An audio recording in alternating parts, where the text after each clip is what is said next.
Tony All right. Fuel. I'm so excited to talk to you about this amazing song that we released and worked on and developed together. Yeah. So That's an engineer term. Okay, composed. yeah, Produced. composed, produced, yeah, engineered. Yeah. That's pretty well said. So it's engineered. Yeah. So is this your first house music record that you've The worked on? irony is that yes, it is. Can you believe it? I would say that when I was in before college, like I started listening to house music and like, you know, Shasta and Oakenfold and, you know, back in the day, right? Mm-hmm. And I loved Julie McKnight, who like you can barely even find today. Amazing voice. Like she sits alone in a smoke-filled cafe. Remember like Diamond Life? Do you remember that song from what was the group? It was the two guys, are they Russian? It was a real Diamond Life was like huge. Anyway, I really loved house and trance and a lot of this style and listened to it. And I have so many. What was it? Global Underground. That yeah. I mean, like back in the day, I still have a ton of Global Underground CDs. So it was just part of like my life, but it's always been more of like an escape, like being able to listen to this music, really enjoy the music, as opposed to the music that I actually perform. Because I came from opera, moved into jazz, Latin jazz specifically, and I do, you know, like Latin. I do that's my primary band is Latin jazz, but I still love just listening to this style and listening. I don't really like so much of the thin little vocal, see, it has too much of this thin woman, wimpy woman voice. I like a big ballsy woman voice, or interesting, which is like interesting and textured, which is like something that you heard that I was doing that you wanted for sepia tones. So that's that sound, which is something just different. It's not that, that wimpy ass white voice that I don't like. Well, no, it works for like certain sounds, but like, you know, it works really well for certain sounds. But like, you know, the record that the music that I do a lot of times is you know, like has a little bit more of that beefy, soulful sound and whatnot, and just you got really soulful.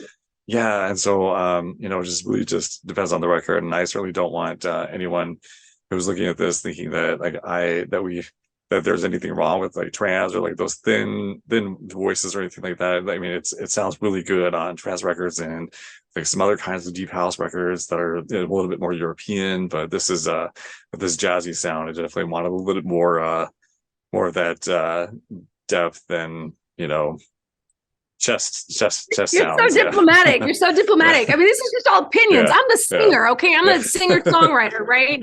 You know, you're the producer. It's just a preference thing. I love the meteor. That's just, again, it's just a preference. And there's a lot of really beautiful ethereal vocals. I'm not even talking about that.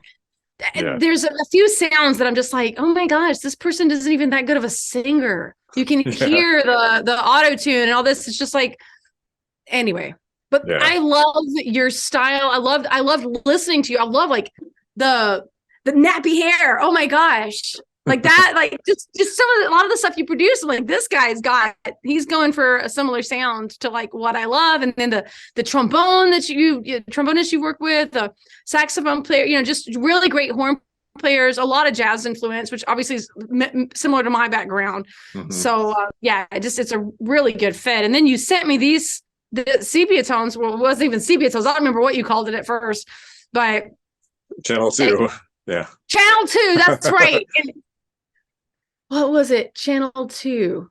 Why did you call it Channel 2? There was something. I called it Channel 2 because the song was original. So the kind of like what I started with, like the genesis of this production was me listening to Channel 1 Suite from Buddy Rich, and there's like this really small interlude between like I'm going to call it a movement, like the first. I don't know if it's actually movements or whatever, but like the first and second movement, there's like this really small interlude where there's like that chord with like the electric guitar, like with the, you know, the broken chords and whatnot. And I was like, okay, this is awesome, and I want to build something around that. And so for the working title was Channel 2 because it was based on Channel 1 Suite, and then you thought it was the output of the track, that like the track number that I.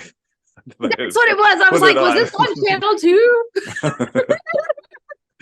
That's so what funny. it was. Because you can output different.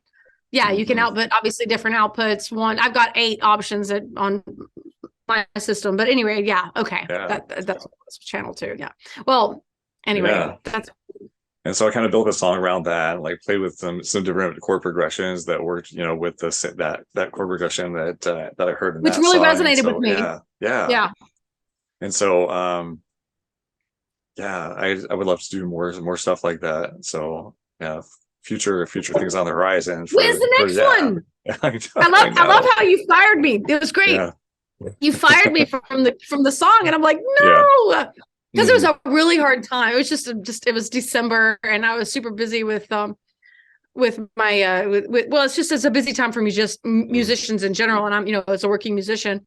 Yeah. And you're like, you're not, this isn't happening. So I'll give you something else. I'm going to send this to another singer. I was like, no, you can't do it. I'm like, I'm serious. Yeah. It's great. That's such a great story, though. But you pulled it out and you made it work and you did what you needed to do to make it work. And Matt, I've got mad respect for that. And I need to show this guy what I've got. Like, he thinks I have anything. And literally I did. And I sat down with my freaking whatever handheld mic that I always carry with me, for gigs. So it's like it's a Sennheiser 538 or something like that at my house, and just recorded really rough what I had, so that that like I was serious. I had stuff. I just hadn't. I was being too perfectionistic, right? That was really what it was. It's like I wanted to get in the studio. I wanted to have it sound great, and all this, and I didn't get around to that because there was all these barriers I was putting in the way. And you were just like, well, you deal with probably a lot of people who have half-hearted commitments to things, and I mean I do too. So it's just kind of how it goes in this business, and no one's more excited about your original material than you, right? Right. Yeah. So, but to me, this was like I had already invested a lot. To me, this was my original material at this point, but you just didn't know that yet. So. Sure. So I showed you, and then you're like, okay, you're still on. You're hired. You're rehired, not fired. Sorry, not sorry. Yeah. I love your decisiveness. You're like, I love that you and I are such similar personalities. I had a lot of respect for that. I'm like the extroverted version of you. That's all. Yeah. So we're both engineers, actually, originally. Yeah. Programmers, right? So. Yeah, I come from a programming background. I work in data now, but I've developed some websites or web applications in the past, and so I loved. I can geek out about a few things, so for sure. So. And then we actually met through Suze. I wanted to call out Suze, or give a shout out to Suze for having such a great community. So we're talking about Suze Polinsky. She runs the Rockstar Advocate, and she has a group coaching program that we were both part of, and so that's how we initially connected, and we actually had talked about doing a project for about a year, right? So it was probably about a year, and then the timing just wasn't right, and then we finally COVID and my baby and all that. Yeah. Then we finally and then I didn't really have any. The first thing that I sent you was just like some chords, and I hadn't really put a whole lot of feeling and thought into that, and so it was probably good that it hadn't worked out or didn't work out for a year. And then I came to you with this project, and I was like, when I was working on it, I was like, okay, this is the project for Rebecca. She's I'm sure that she's got some up her sleeve that will work with this. And so you specifically told me, I like this sound from this. Yeah. Gosh, SoundCloud. I haven't updated my SoundCloud in forever, which is, I guess, typical, artist, right? Even though I'm supposed to be, like having my stuff together, but it's just too many things, too many details. So many things, yeah. Yeah. And so, but you had specifically said, oh, this sound that you have on this song is what I want. I'm like, oh, I know that. Yeah. I come up with that on my own. It's a kind of a hint of Janis Joplin, Yeah. My bass player said yesterday, he's like, Pony something, wasn't it? Pony. Yeah. Yeah. That was the name of it. That was one of the songs where I just wrote the music, and another guy hired me who wrote lyrics to, he hired me to, compose a ton of music for his lyrics, and it was a good gig. I made good money on it, but I developed that sound based on, I don't remember, I think he had said he wanted like a Janis Joplin kind of sound on that song, and so I began to develop that sound for myself, which my bass player said yesterday, even was like Janis Joplin on her best day, because it's not, it's just a little bit of that raspiness, just a little because bit, I would say, because I come from a classical background, so I really want to maintain really good, healthy vocals. And Janis Joplin, you hear a lot of her vocal cords. Yeah, I'm sure. Yeah, it's and I don't know if she would have been able to maintain that for very long. So no, well, I mean the passion, but what people resonated with was the passion in there. So how do you find that balance, right? Where you can have that same kind of passion. And still the character. Where I remember when I sent it to you originally, what I had put together, so far on the song, you're like, thank you for not making it pretty or whatever, like, or I don't remember what the word, like what the term was, but it was like, because it's still pretty, but it was just this, I don't know, it was certainly not operatic, it was certainly not the classical, it was certainly not the pretty soft voice, and it was what you wanted. But I mean, you made it very clear. It's you made it easy because you made it very clear what you wanted. So and I knew that you had that because I'd heard your reference tracks, or like, I mean, the tracks that I had used as reference for really identifying the sound that I wanted, and so that was helpful. I think that for people working with vocalists, I think it's good or for producers who are working with vocalists, it's good to send them reference tracks and give them an idea of the track that they want. But also, it's important to make sure that the producer gives the vocalist the space to be creative and do their thing on it. So, what are your thoughts on that? Like, so have you ever worked with a producer who's wants to think in an exactly certain way, and like you felt like you had no creative freedom, or have you only accepted gigs where I get some freedom here? Yes, the latter.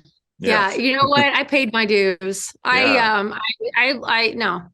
I don't do those gigs. And listen, I'm not saying that you shouldn't do those gigs, but I paid my dues in a different way. So like I got my home, I got everything. By the time I was 27, I left engineering. So I already because I started when I was really young as a programmer, because during the .com era, right? We didn't have enough programmers. So I was able to build a career, save a lot of money, buy my house, get all those things established.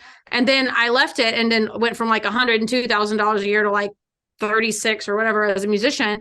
But I already had done that. So it wasn't like, okay, I'm just trying to make a living. So because now, again, I wasn't getting really great as a musician during that time because I was spending so much time being a programmer. So there's that trade-off, right? But at the same time, now I don't know. Now I decide I'm going to work on the projects that I choose to work on. Even my studio, it's a private studio now. So I picked the people that I want to work with. But if I was starting out, I would be more open to new experiences and working with different producers and whatnot. And I would say when I've done like background vocals and when I've been hired for just doing like side stuff, not being the primary artist or like the lead vocalist. I've been told, okay, can you do this? Can you do that? Can you do that sound? Can you, whatever.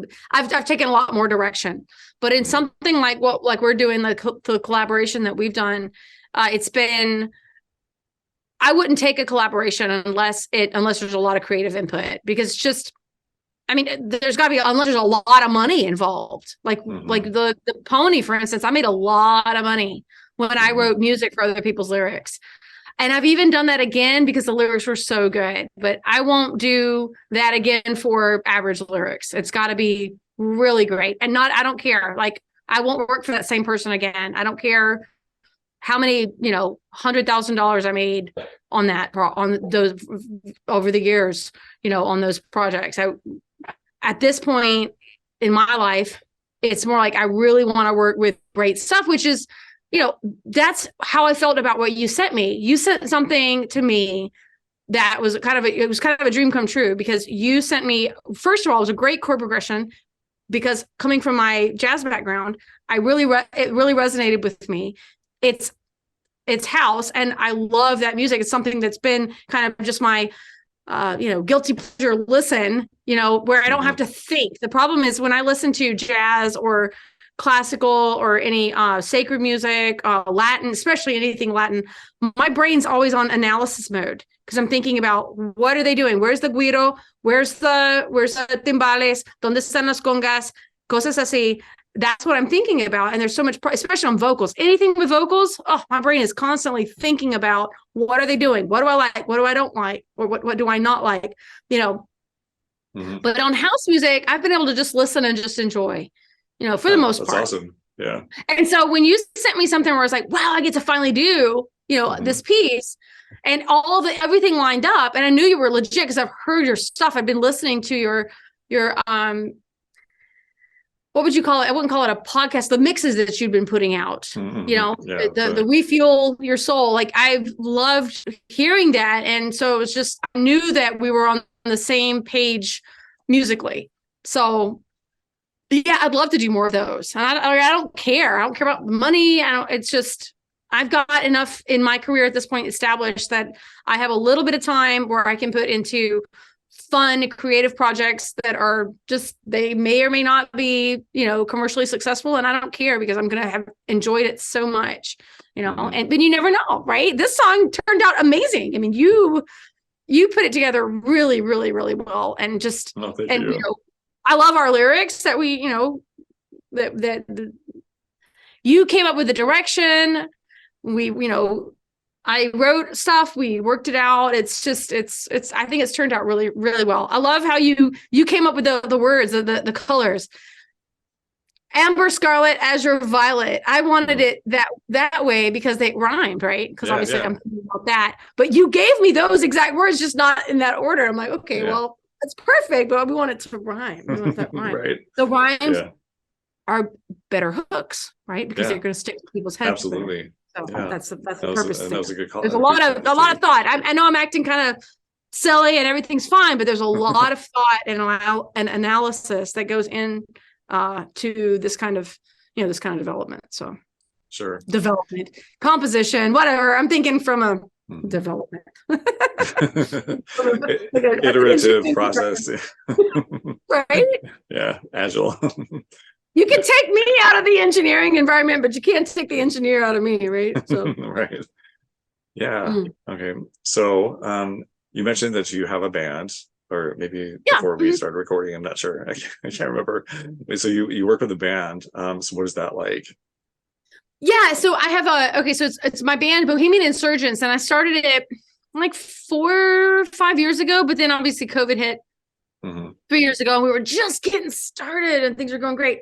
Actually, it was even before COVID hit. My dad died, and we had just sold off the Nash, and we had some really good momentum building up. And then I just totally that threw my world apart, right? So that, and then months after that, COVID hit, and I was pregnant.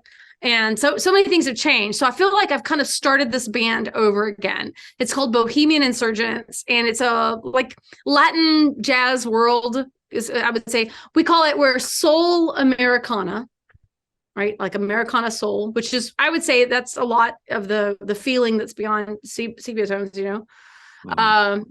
meets Latin world. Because you got most of it's Afro-Cubano ritmos, and we'll do like Brazilian too, and that instrumentation, like it's a 7-piece band. So we've got a few horns. We've got me. I'm on piano. I might play the Venezuelan cuatro on some songs depending on this situation.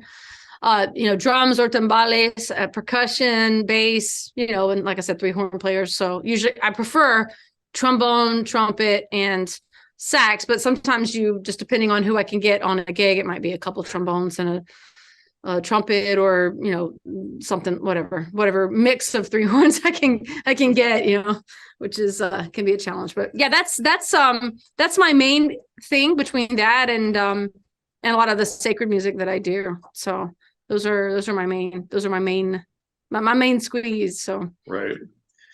So what advice would you have for producers who are looking to work with vocalists? Like, what are some of your thoughts on what producers need to know, especially like dance music producers or house music, anything in that vein? What advice would you have for them when they're working with singers? What advice would I have, you said? Yeah. Well, like you already said earlier, having a reference track is great. Also, make it very clear up front. If you want the vocalist to write the lyrics, then you need to be ready to share the song. Lyrics and melody, actually, honestly, a copyright is the lyrics and melody. So I don't care if you showed up with a chord progression. Now, granted, your chord progression inspired those lyrics and melody. So you have there's an argument that you have rights to the song, but I would set that out very clear up front. Tony and I agreed at the very beginning, we're splitting this 50-50. Okay. So if you're going to come to a singer and you want them to write lyrics and the melody, make that very clear and then agree on the splits right up front. Because some won't agree to that. If they're coming up with lyrics and melody, they might say, no, I want an 80-20 or whatever. But just make that clear and then be clear on the direction. And I would say start out small. So say you want this section, or you want to hear like 8 bars or 16 bars or whatever. Give them a chance to give you some feedback first, and then, to give you something for feedback, right? And then and kind of go from there. Don't expect the whole piece at once. I wouldn't, because I think, especially if you're being, if you agree to a collaboration, you're going to want to get that feedback, right? So if you're presenting them with a chord progression and a beat, right? And now if you already have a melody line, that's a whole different world too. So, and you're asking them to come up with lyrics. That's different. So obviously reference songs, I know I'm kind of going all over the place, but any references, any reference vocals that you have of, even if it's not that particular singer, another singer, that maybe has a similar sound, or that you believe that this particular artist that you want to work with could achieve something similar to that sound. And say, hey, this is the direction I want. This is the theme that I'm going for. Because Tony, you gave me a theme and we were able to come up with something really similar that actually resonated with me, and worked well for the song. So I would say reference material, a theme, and expect like a verse and a chorus or something like that, or just a verse or 16 bars. Start with that. See where the person's going. Now, maybe you say, hey, I want these 16 bars, but for whatever reason, creatively, the artist or the singer, I would say composer, decides that these following 8 bars are like, or a different section feels more like what they're ready to share, but we'll get feedback along the way. Don't expect them to say, here's the whole thing, and then you think it sucks, and now you have to deal with that whole transaction. Another thing for singers, here's another perspective. If you show up and you deliver something to your co-writer and he doesn't like it or she doesn't like it, then you need to have that option. And if you have to sign contracts, go with it, that you can say, okay, I'm going to keep this in my catalog because you didn't want it for your song. So now this is my composition. These are my lyrics that I can use completely independently of this project because you're not using it. You didn't like it for this song. So now these are mine, and I will start over again. And we'll come up with something that you do like. Because that's, if you didn't like, for instance, what I had sent you, that would have been my approach. I would have been say, okay, that's fine. I'm going to keep this because I like this. Obviously, this is my creation. I want to save this and I can use it for another project later on. However, that wasn't necessary because, everything, it all resonated and turned into sepia. Well, yeah, it did. It worked well. But those are some things that because I have worked with a lot of people and I've worked with different producers, and I've made a lot of money ghostwriting and that kind of thing. And so I would just think that that's the approach I would take. And if you need to get stuff in writing ahead of time, I got a really great vibe from Tony, so I didn't feel like that was necessary, at the beginning. And Well, I mean, we kind of set expectations like not like formally through a contract, but we kind of talked it through with in our Slack channel, and Exactly. we did. It was in writing, but it wasn't like a formal contract or anything. So we still, and I, for me personally, like, I mean, the first, I'll go back, like the very first project that I worked on a vocalist with, I was like really official and legit, and and I had them sign a contract, and I signed it as well, and it's just like, and after a while, like, or after that project, I was like, wait, that's probably a little overkill. I don't think that a formalized contract is necessary, but like having something even through email or Slack or something like that. I mean, these days with everything so backed up to the cloud, it's so easy to prove who does Absolutely. what and who owns what, and I wonder, like, sometimes if like having a contract is like kind of puts things on, makes things a little more intense or tense than they need to be, maybe. I don't know, but no, that's a really good point, especially when you're dealing with empaths, and Tony, you and I are not empaths, so that made it easy, I would say. Well, it's true. Okay. But when you're dealing with empaths, and then now you have to think, are we adding another layer of unnecessary intensity or stress or whatever? And that makes sense. So, and that would make sense, just about in anything, really. But no, that's a good point. You have to take each situation as it goes. But email is also an official document, right? So you can have everything in email, and everything's well documented there, and all the intentions are very well defined in that in that medium. So sure, cool. So I got to notice that we're running out of time on Zoom. So we can restart. Yeah, we can restart. Just keep going. We can always restart. All right, I'll do that.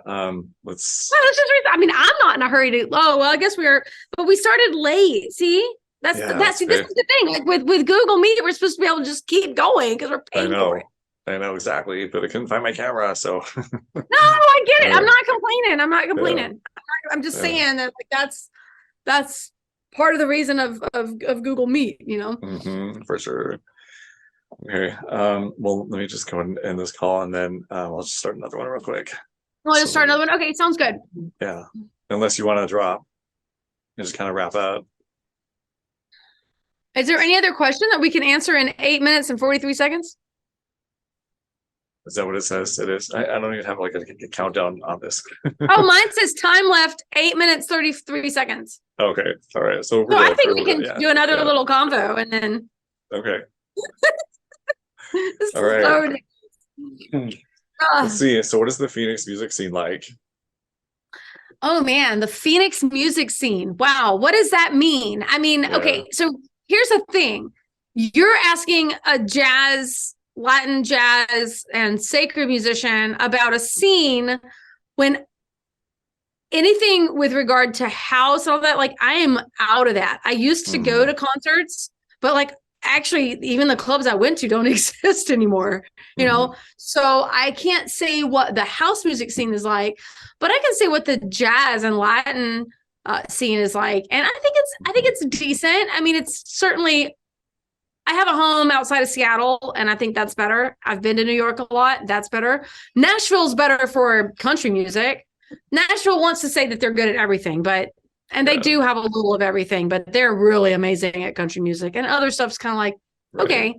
But I mean, it's not LA, it's, there's a lot of great players that have moved here because of the cost of living. And subsequently, the cost of living has gone up. So there's that too, right? But I found, like, my new bass player is amazing from Panama, Malin Hawk, in my Latin jazz band or Latin world band. He is, again, they moved here because they could pay cash for a house, because they had a house in California, and they just come out here and they sell their house in California that they had a mortgage on, and out here they can pay cash for it.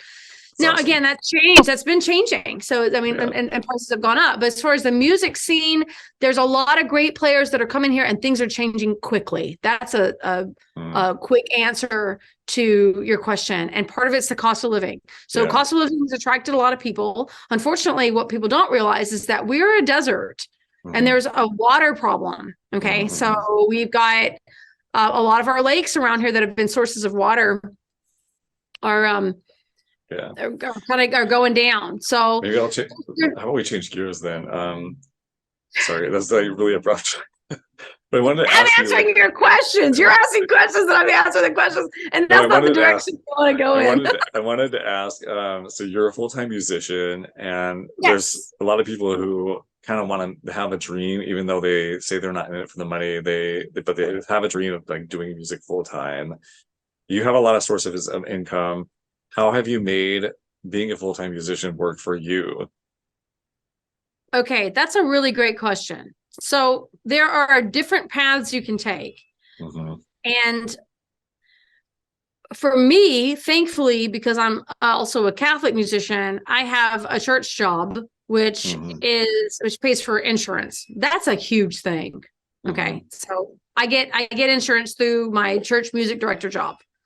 And I play every Sunday. So all my Sundays are booked. I've got, I'm all day. I'm got 12-hour days on Sunday. Okay. And then I run rehearsals and all that. So that is I'll say about half of my income. The rest of it is from playing for private events. Now that's something that I've built up over time. Now, when I started, and this is an option for anyone, especially if you can sing and play an instrument. I don't want to diss on guitarists, but pianists make more money. Okay. So you look at if you can sing and play piano, no one has a guitar that says, oh, can you come into my house and I'll pay you $500 to play my guitar? No, but they do say, can you come to my house and I'll pay you $500 for 2 hours or 3 hours to play my piano. Right. So I don't do that anymore. But when I was building up my career, especially for like the first 10 years or so, I did a lot of that.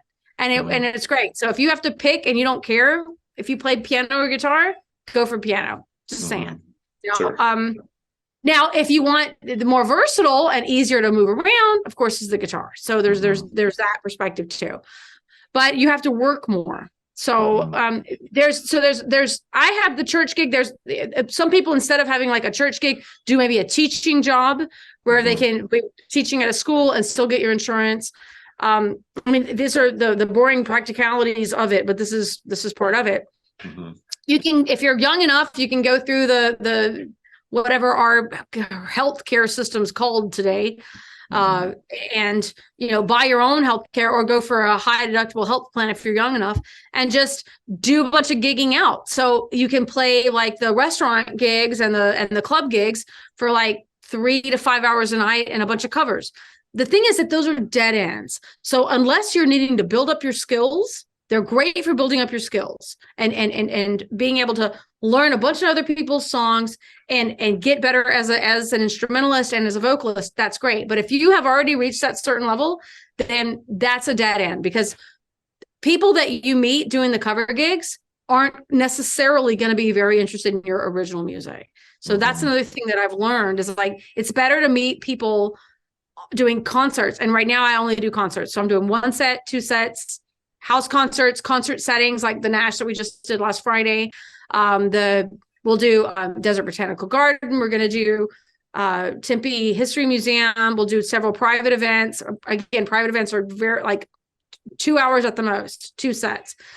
And that way we can do at least half of original material to begin to build up a fan base and people that are interested in our original music. So that's my perspective on the scene. Everyone has to kind of find their own path, and you have to find out where your strengths are. Some people might be better teaching than others that are better at performing. You might find that you can develop an online course too. That's one thing that I'm actually working on right now in Spanish, because I speak Spanish. I'm developing an online course called Canta con Éxito, and actually doing a lot of recording on that in the next couple of weeks to help teach people. Yeah, to help teach people, primarily women, Catholic, women throughout the world who want to improve their vocals and not sound like the same old sound that unfortunately a lot of them have. And I'm just trying to help them break out of it, because something I've realized that I understand, after working with this demographic for, like 18 years, that I understand how to help them get out and advance. And I've worked with people, even one woman, 65 years old, and she has made leaps and bounds vocally, because of doing the exercises that I've given her. So you have to, the point is you have to find your own path. That's really important.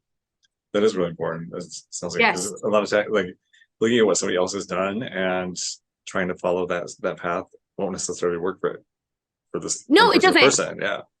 Yes. And especially when someone's teaching a course on, hey, take this path to success, then everybody and their uncle is going to be taking that same path and it's getting saturated. So that's one thing I've observed through my years. When someone's teaching you about how to do it and do it this way, it's probably too late to go that way. You can learn stuff from that. You can pick and choose things from there and follow that. But that's you need to find your own path. And that's some people are going to have an easier time at that than others. But, if you're passionate about it, you can make it happen, stay passionate about it, but pay your bills. Good grief, pay your bills. I know one dude's like, oh, I quit my job and I moved to LA. I'm like, what? Just like you. I'm like, I didn't do that. No, I had a backup. What are you talking about? Yes. So you've got Top Cat Studios. Is that an income stream for you as well? It used to be, but not so much now. Not really, because it's a private studio at this point. That was to me was a graduation, right? So when I started, I wanted to record more people. I've been here 11 years now, a little over 11 years. And when I started, I wanted to record other artists and all that. But as I began to develop my own sound and as I began to establish my income streams, I realized that I really just prefer to work on my own stuff, or I will work on other, musicians, and I'll work with other artists, but it's not a primary income stream. It's probably like only a 5% out of the year because mainly assuming that you don't count that as other income streams, which I make by using the studio. Okay. So by podcasting and working on my own recordings and that kind of stuff. So you have a show that you do on YouTube, or that you did during the pandemic. Are you still doing that? Which was the Top Cat Studio sessions? It's more like a live stream that you're doing, like for your band or for. It's been a while since I've been plugged in, but like to that. But so for a while, I was doing a solo live stream. That I started during the pandemic. You know what I've observed is the last live stream I did, which was about a month ago. The attendance was really low and the income wasn't good. So which part of me like it's a really a mind F, right? Because I'm like, oh my gosh, does no one care? Am I no good anymore? And you have to deal with some of those things, even though you and I are empaths, we still have like those dark voices in our heads, right? That we have to contest. But I still had a full house at my show, so it's not that. It's just, I think what's happening right now as far as live streams are concerned. And I actually even just talked to a girlfriend of mine who they're making most of their money doing stage it shows. That their income has gone down a lot because people are it's like live streams are far from novelty anymore, right? It's more like people are craving the live show, which is why my live show was full last Friday. Well, awesome. And, that's really cool. That's a win for sure. Oh, it was a total win. Oh yeah. That was a Q1 goal that was accomplished. Yeah. Okay. So now, my reward for myself was I get a week off in April. So I was like, yes. So I blocked off that week. So yeah. So there's that kind of thing, which is really great. But at the same time, I realized actually I deleted all of my future live streams. I will do some in the summer because I'm going to be in Washington. And I won't be available to do any live shows, but my last live show is in May, and then I won't do another one until October. So I'll do a couple live streams just to kind of stay connected with my fan base. But in general, I've seen just kind of a really steady decline on attendance in live streams lately. So I've not really been doing that very much. Now, that's because I just do a free live stream on YouTube and Facebook. There are communities like on Stage It, which even though there's still been a decline, that's still it's a whole different lifestyle. It's a different community. So you could do a Stage It, or you could do Twitch, I guess, is the thing. A lot of people can build up huge audiences on some of these other platforms, whereas I've been primarily pulling from my main email list and getting them engaged and showing up to a show. Getting them to watch the replay is a lot easier. And one thing that's good that I have found is that if you get a good recording, make sure that your audio is great, your video is great, which I have done, then you can repurpose, and take little snippets of different songs from your live stream and be able to reuse those and post them on your YouTube channel to continue to build your audience. So that's worked well for me. But I think I would prefer right now to just sit down and do a song and to be able to share either the full song or snippets of the song, where if I make a mistake, then I can just restart, whatever, and have it all recorded right here at my piano, and in my studio, and just do that as opposed to running live streams, because just the attendance has again, like I said, slowly declined. However, attendance last summer was really high. So for this summer, when I've been gone for a while, then I'll do at least one, if not two, live streams, and probably I should get a good attendance and actually be able to make some profit on it. So there's that. So you mentioned your email list. What do you do to capture email addresses? And I guess how did you even start doing an email address, and why? And how have you found an email address helpful or more helpful than social media per se? Okay. Yeah. So if people let you in their email inbox, then they're probably pretty interested in what you have to offer, what you have to say, what you have to share. So in general, I try to share stuff that I think is valuable. What you have to understand what the value is that you have to offer. So you asked several questions there that I'll try to address. One is, how did you begin to build your email list? I basically just said, hey, at my public gigs, when I was doing the public cover gigs, right, playing for 3, 4, 5 hours, I would have an email sign up list, and people would sign up and just give me their name and their email address, literally with a pen and paper. Can you believe it? Do people even know how to write anymore? Right. So now today I will even have an iPad where people can type it in, which is a lot easier actually, because then you're not trying to decipher, drunk handwriting or whatever. Right. Or even, I don't usually play it at necessarily high drinking events, but the point is that that does work really well too. But you can still do the handwritten thing. Even at the Nash gig, I handed out little papers. I was looking, I don't have any here, where it just had Bohemian Insurgents, and it had your name and your email, like join the Insurgents, and I put those out on every table, and people handed them in with their names and their email address, from just a week ago. And it also had a QR code on it where people could go in and sign up. Now, right now on my website, what'd you say? I said that's smart. That's a really good idea. Just have a QR code. Yeah, the QR link it to a web form, and then they just go, they type in their email address on the web form, and there it is. Yes. Actually, and what I did, and I'm going to continue to do this going forward, is that same QR code is always going to go to a single web page, right? So I'm just going to update that web page for every gig. The web page is not just like, oh, come to this web page. No, it's like, here's our set list. Basically, here's information about the show that we're doing, so people are more inclined to be able to see. Yeah. And then they're already in, and then they're like, oh, and of course on there is join our email list. Yeah. So that's how I did it.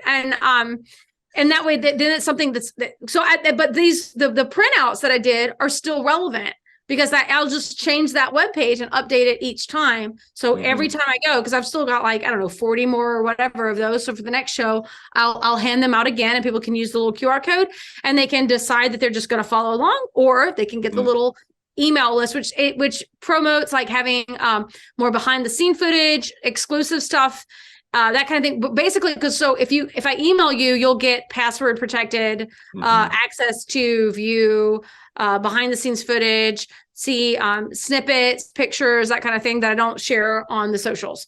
So that's what I have so far. One thing I was talking to Suze, who you mentioned, was putting together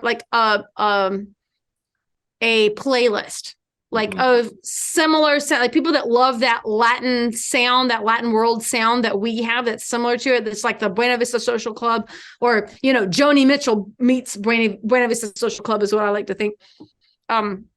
I'm working on a playlist. I mean, I'm still putting it together, but something that's like, hey, get this playlist. So people that really are into this style of music, that our style of music, would love that. And it's a private playlist on Apple Music and on Spotify. I'm not a Spotify fan, so I'm not going to just do it on Spotify as if everybody uses Spotify, because I don't see, like, the numbers don't add up. How is it that like a third of all these users are on Apple Music, but no one ever sends me an Apple Music playlist? But whatever, that's what I'm doing. So Spotify and Apple Music playlist. Oh, and someone else told me, which I'll have to do this too, a YouTube playlist. But again, private playlist. You have to sign up to get it.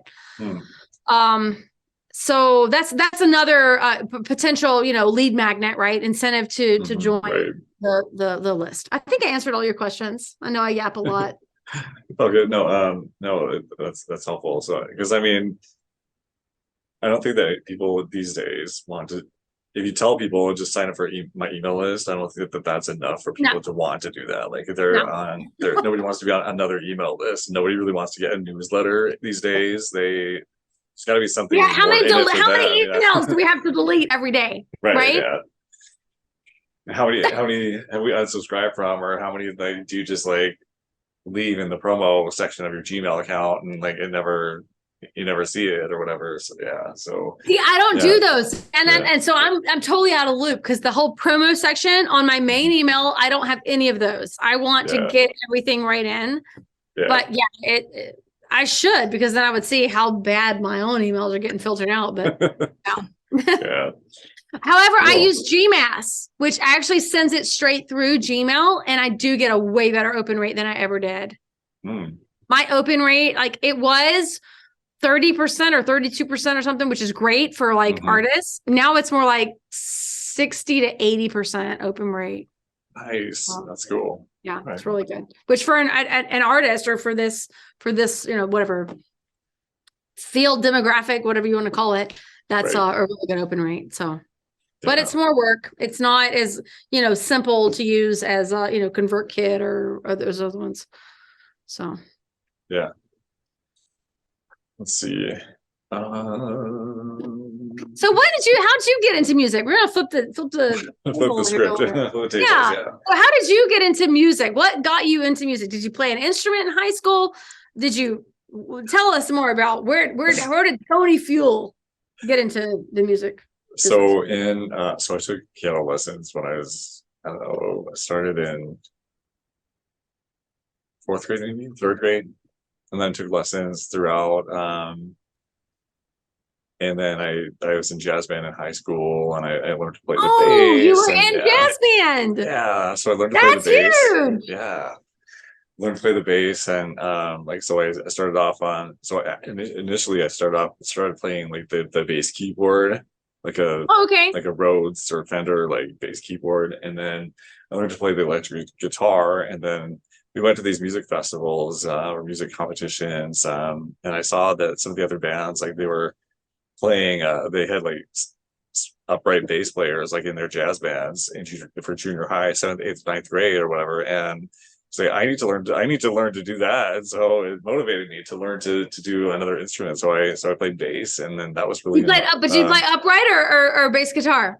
I played both. I learned how to play both. Wow, that's amazing. That's great. Yeah. So I started on electric bass guitar, and then I switched to upright bass. And I shouldn't say switched. I added on upright bass to my skill, exactly, my skills, and whatnot. And then music. I mean, being in band was like a huge part of my music education. I mean, it is. Sounds like it. That's awesome. Yeah. And now that I understand, like how does someone get into jazz without actually having to play it? That just makes sense now. So yeah. So and then I continued, and I always loved like the sound of like a lot of female jazz vocalists with the smoky voice and like that smoothness, and Billie Holiday, all that stuff, and like we'd go attend these jazz competitions or jazz festivals, and I would hear that, and it just like was really inspiring to me, and I love that sound. I mean, of course,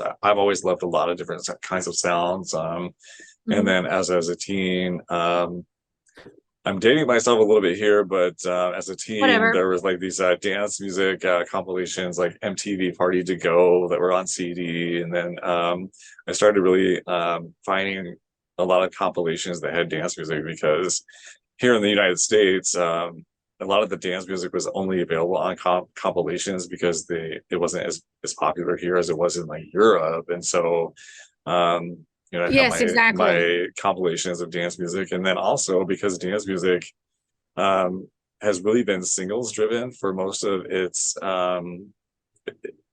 lifetime. I mean, it's not as album based as a lot of the other styles or the other genres of music, and so it was easy to put a lot of music on compilations because there were so many singles out. And so anyway, I'd go to Tower Records and I'd find whatever compilations I could find on CD, and then every once in a while there were CD singles that I would buy, and most of them were imports, and so they were a lot more expensive than the US based singles. But and then I actually started buying records because I'd go to some clubs, and there were a couple of underage, like 18 and over clubs or 16 and over clubs, not too many, but most of those were like playing like mainstream top 40 or whatnot. But there were a couple. Exactly. There was one like dance music night that at one of the 18 and over clubs that I went to, and then there was one in Portland that I went to.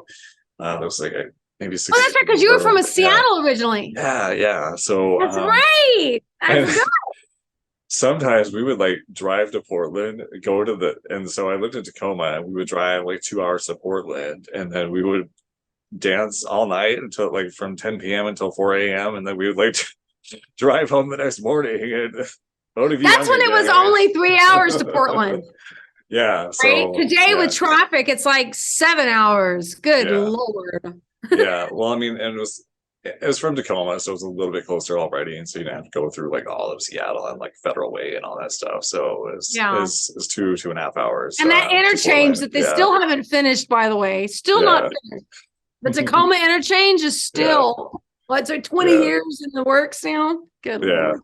Well, that's great. That's right. I forgot that you were from the Seattle area. So that's really cool. That's how I got into dance music, and it's like that's where I and then also we have like in Seattle has a dance music radio station, believe it or not, and it's a high school based station, and it's one of the biggest dance music stations that on terrestrial radio that's in the United States. I mean, it's pretty influential for being a high school music station. And fortunately, I mean, the reception sucked. I mean, so here in Tacoma, like you really wouldn't get the reception very well. But in the car, if you drove Federal Way, you'd start getting reception to exactly to C89. And so so great. I totally forgot that you know that area. That's like my summer home. Yeah. That's awesome. And so, I went to some raves, and like, so the rave scene wasn't for me. Like I was much more comfortable in the club scene because there were more vocals in the music. And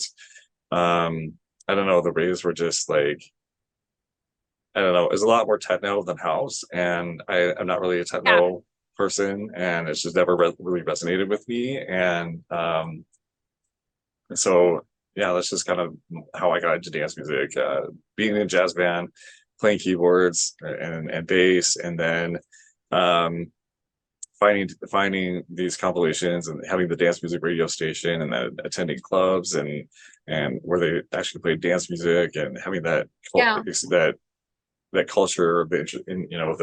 exposure to the culture, and then a lot of the music a lot of the music that was in the mid 90s was house music. A lot of the dance music, and that's when house music kind of found its stride in the United States. Was in the mid 90s period, and it goes earlier than that. But like when you could actually hear a few house music songs on the radio was that mid 90s period, and that's when I was kind of coming of age, and that's when I first was really exposed to house music, and a lot of it was vocals, and that was part of my informing my music taste and whatnot. And then I've liked all kinds of dance music though, like throughout the ages. I mean, throughout my lifetime, and I I have liked house. I've always liked house, but I've also liked Euro dance. And I know that's, I wouldn't admit that now. I wouldn't necessarily be into that now, but at the time when I was a teen, like I loved Euro dance, like Snap, Rhythm as a Dancer and all that stuff. And there were like some Euro dance compilations, and a lot of it was cheesy, but some of it was, really, really musical. And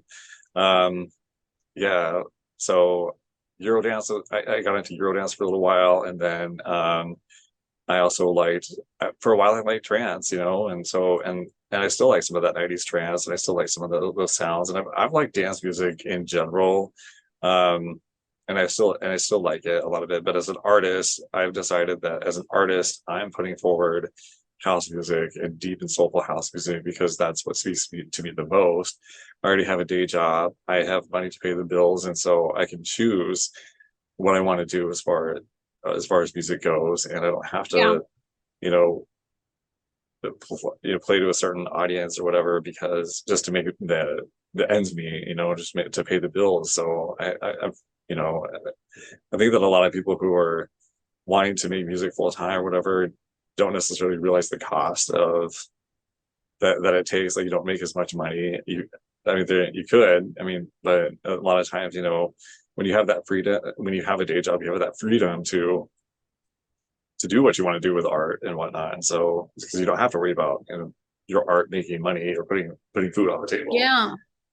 Yeah, and that's actually a really good point, because it also has to do with, like, where you are in your life. I mean, if you're in your early 20s or whatever, and you're not married, and you don't have kids, you don't want to have kids. I mean, not that there's a burden on that. I mean, good grief, how long did I try to have a kid, and we finally had a kid, right? And so, but at the same time, it's a different level of responsibility, and I was ready 6 years or 7 years or 8 years before I finally had a kid. Financially, we were ready. It just didn't happen. But if you're earlier in your career, then you have a more flexibility and that kind of thing. But at the same time, there's so much more. It's hard to explain the balance to young people, right? Because That's youth true. is wasted on the young. That's right. Youth is wasted on the young. So true. Yeah, there's so many things I wish I could do over again. I'm like, oh my gosh, I look at myself and I didn't even realize, how, like, when I was in my 20s, like, oh my gosh, like, I didn't realize where I was and what opportunities I had at the time.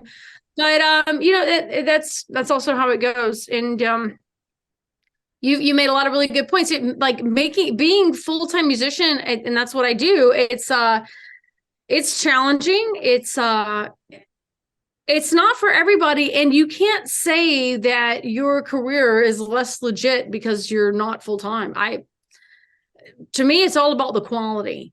And there are plenty of full-time musicians that I know that do not get any better.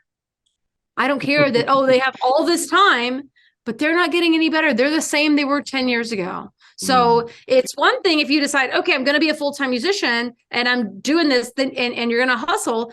But you have to think about, what are you going to work on? What are your goals? All those things are important, and you don't idealize some status for your ego, make sure that you're doing something because this is like your artistic expression that's coming from your soul. And I would say for sure, it's way better to have, a day job or whatever and be able to artistically produce works that you're really proud of, as opposed to having to spend all week playing covers, playing everybody else's stuff and shit you don't like freaking Piano Man. I don't do Piano Man anymore, but how many times did I have to do Piano Man? Are you freaking kidding me?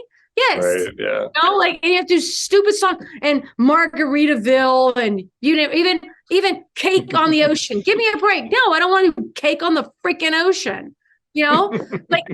Right now, I've never done Cake on the Ocean because I was already gone by that time. But I'm just telling you that, these are the things that you have to think about. That where are you in your level of development? And if for you, if being able to perform Cake on the Ocean as a solo guitarist or solo pianist, or even with your band, is important to you as a learning experience and as your artistic development, then that's great. But they'll come to a point where you're like, I don't want to do that crap anymore. I'm done. I want to be, I'm trying to do a different level of art.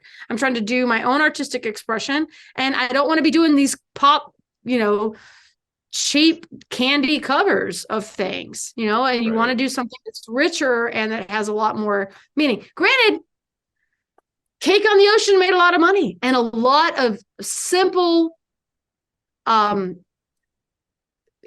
is candy, right? I mean, it's candy, but like if you want a sirloin, and I usually prefer a sirloin or something richer, or salmon steak, whatever, then that's a different level, and it requires a different level. So you have to look at those kinds of trade-offs as a musician and decide that you're going to do or not do or whatever. But when you're building up and when you're trying to learn and you're trying to get better and you're trying to learn how to produce and you want to copy and all those kinds of things, I think that doing covers and all that's a great way to grow.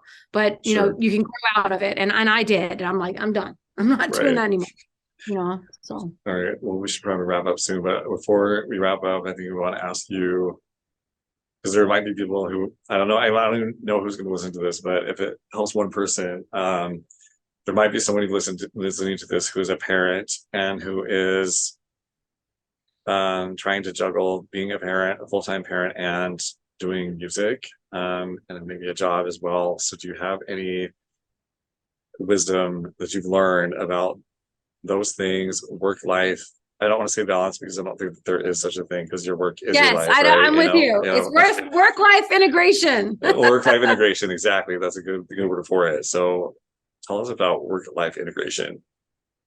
Okay, so I would say the main thing is get your kids involved as much as you can, because like my little daughter, when I need to show more pictures of this, but when I'm at my house and I'm working on something or finishing up a mix or whatever, and so I'm doing it on headphones. Yes, you mix on headphones. Yeah, get like $800 headphones. Okay, yes, you can mix on headphones if you've got great headphones. Don't do it on $100 headphones. Okay, get amazing headphones, and if you've done it long enough, you can mix on headphones. So I'll be finishing up a mix on headphones, and I have a splitter from my interface where she can sit and listen with me, and she will sit there and listen.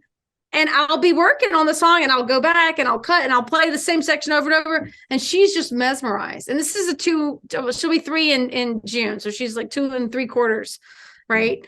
And she loves it. And music has been so much of her life, but I can actually get to work for a good 20 minutes at least, if not longer, because she's so interested in just listening to what I do. Now, every kid's personality is different, but I would say involve them as much as possible. I will get her playing on the piano. I got her her own ukulele, which we have to make sure she doesn't throw it because she gets pissed off when she's not able to play as well as she wants to. There's those different levels of frustration. But I would say try to involve them as much as you can. That to me has been the biggest success is, especially if, obviously, you have to have some kind of childcare. You have to have some kind of thing, but get them involved as much as you can. And I even had at the studio, there was a time when she was really young where the control room was just her room and we had a sound machine, and I learned how to run because I'm like out in the band room right now. Like here's my band room with my piano and all that. I'm in the band room and I run remotely my main studio computer. So I run that from here, and Natalia would be, sleeping in the control room with everything blacked out so she could be snoozing and I could be out here working. So just figure it out. Don't be martyr mom. Don't be doomsday. Think I'm going to figure this out. Obviously, you got to put your kids first because, you have to think about when your kids are 14 and they have the chance to do drugs and ignore mom and dad, which they're going to have plenty of opportunities like that. You want to have that established solid foundation of love, right? So you can't just be ignoring your kids and throwing them off to somebody else. You want to have that connection. But the more they're involved with you and involved in what you're doing, I think that's so far. Obviously I don't have a 14-year-old kid, so I don't know. Ask me in, however many more years. But I do know that she loves her mama and she wants to be with her mama. And and she loves listening to my voice. She wants to hear my music, and she sits and she will just sit and listen and her with her little headphones on while I'm working. So there's that. I would, my main advice would be involve them as much as you can. So cool. That's good advice. What do you think? Do you involve your kids, Tony? Oh, they're too old to really appreciate what I do. Yeah, so oh well, maybe. My daughter's younger, but that's okay. I get it. Yeah, it's hard. It's hard. It is hard. They're too young. Maybe I should say they're too young to really appreciate what I do. They're at that age where they're just like, it's just that's dad's thing. So, but yeah. Oh well, Natalia is like been with me, and she comes to me on gigs, and I think there's so much of even in the womb, she like I'm here playing constantly, and she's constantly hearing it. So I think music is so much an integral part of her life that, I mean, she makes up songs. Like she starts singing whatever she wants to sing to the tune of Twinkle Twinkle Little Star or Itsy Bitsy Spider or Jingle Bells. She's like, no come, no come, no come, come. Like, I'm not gonna eat. I'm not gonna eat. I'm not gonna eat. Like she sings it. I mean, this is her. This is how she's doing everything. Is ridiculous, but yeah. All right. Well, this has been fun. I'll be sure to put links. If we're probably, I haven't done this before, but put this up on YouTube, and I'll put links to your information up on YouTube. And yeah, so I guess where's the best place? Where's the best place for people to find out more about you? RebeccaDelatorre.com. Okay. And that's Rebecca, DELATORRE.com. Yes. .com, exactly. All right. Cool. Cool. Thank you, Tony. Thanks, Rebecca. So great working with you. Look, I can't wait till this song's released. Yay. Yeah, well, it's released on Tracksource now, and then it'll be worldwide the 24th, I think. Yeah, next week. Yeah. Okay. All right. Sounds wonderful. Take care.